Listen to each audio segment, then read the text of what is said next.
Шерзат Полат аса қатыгездікпен қайтыс болған кезде оқиға орнында екі келіншектің болғанын білесіздер. Таяуда сот процесіне соның бірі куәгер ретінде шақырылды. Ол қызға прокурор бұлай деп сұрақ қойған. Сіздердің қолдарыңызда телефон болды ма? У вас на руках был телефон? У меня на руках не было, у меня был в сумке телефон. Сөмкеңіз қайда болды? Қолымда болған жоқ, сөмкемде болды. Сумка у меня была в машине. Сөмке машинаның ішінде болды.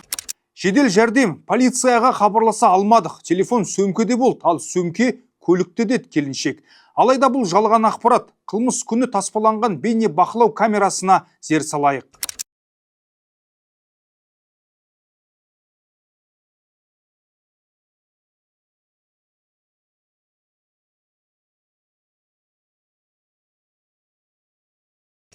Байқасаңыздар, екі келіншектің де иығында сөмке ілулі. Демек, екеуінің де дәл сол сәтте-ақ полиция шақыра алатын мүмкіндіктері болған. Сот пен прокурор бұл жайтты